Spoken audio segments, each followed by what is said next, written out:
All right, parents, welcome. This week's news brought something really powerful for all of us on this journey with our kids. We're talking about validation, real hope, and some incredible new strategies that are just now starting to emerge. So let's just dive right in. You know, I wanted to start right here with this quote. Because wow, it just gets to the heart of something so many of you have felt in your gut for years.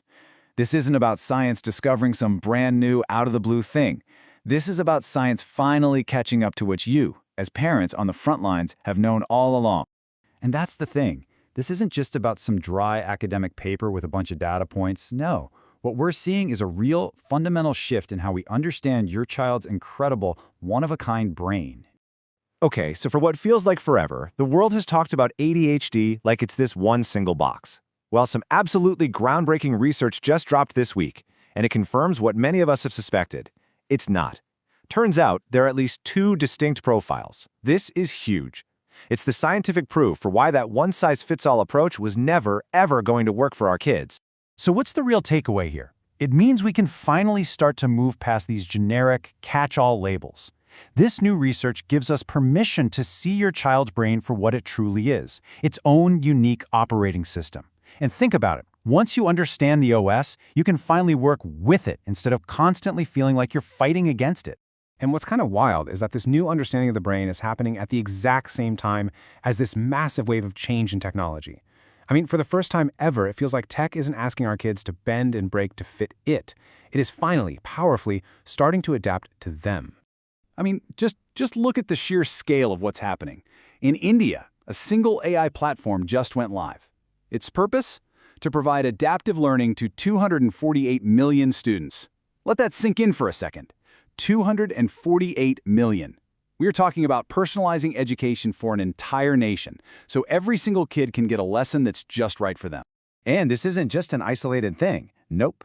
Over in China, AI tutoring is now in the hands of 43 million students, creating these unique, individual learning paths for every single one of them. The scale is just incredible.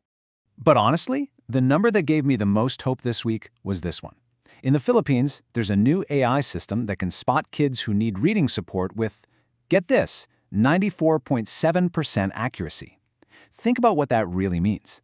This is the real promise right here. It's about getting help to our kids years earlier, before the struggle becomes a part of their identity. It's about preventing all that pain.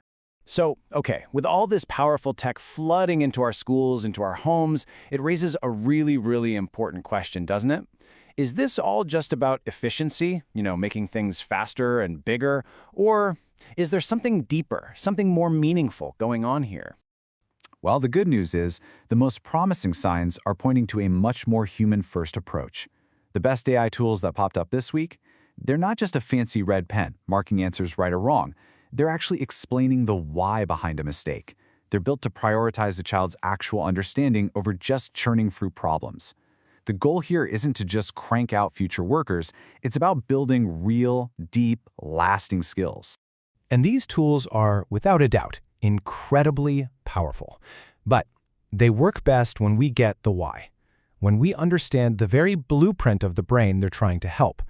And that brings us right back to where we started, understanding the why behind the struggle.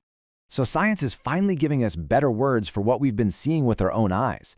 We can now talk about neurocognitive profiles. It's just a way of saying these unique patterns of brain function that literally define how our kids process the world. It lets us see their specific strengths and their weaknesses, instead of just slapping on a label.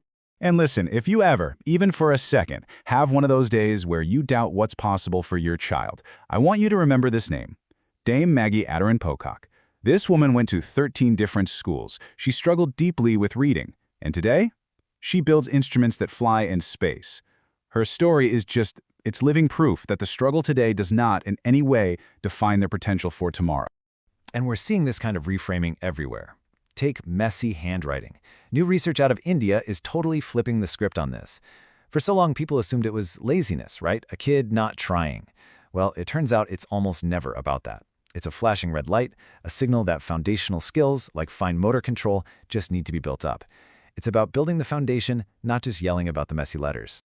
And oh my gosh, it's the exact same story with math for so many of our kids, isn't it? The biggest piece of news in Math Ed this week was so simple but so profound. The number one thing holding kids back, it's usually anxiety, not ability. And these new learning platforms are proving it.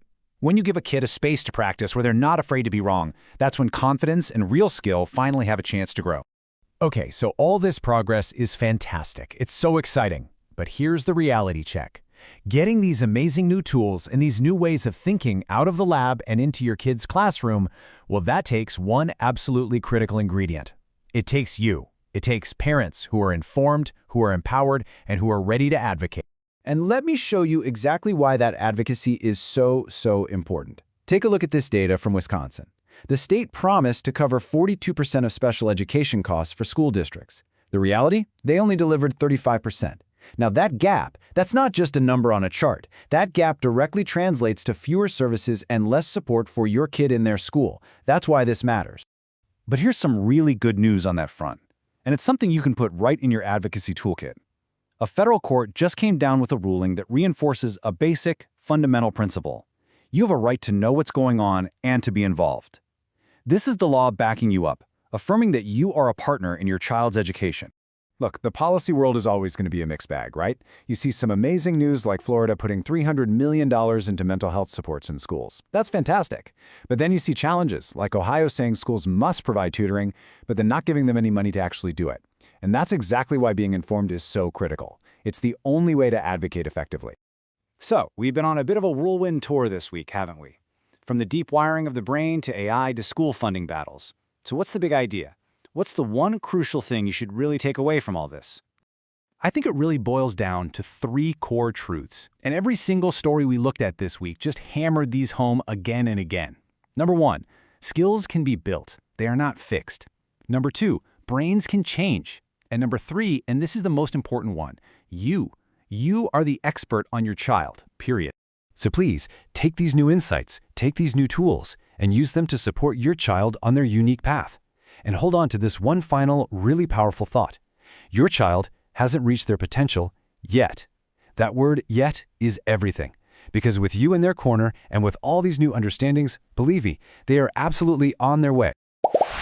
Get a free AI analysis of your child's learning struggle. Link in the description.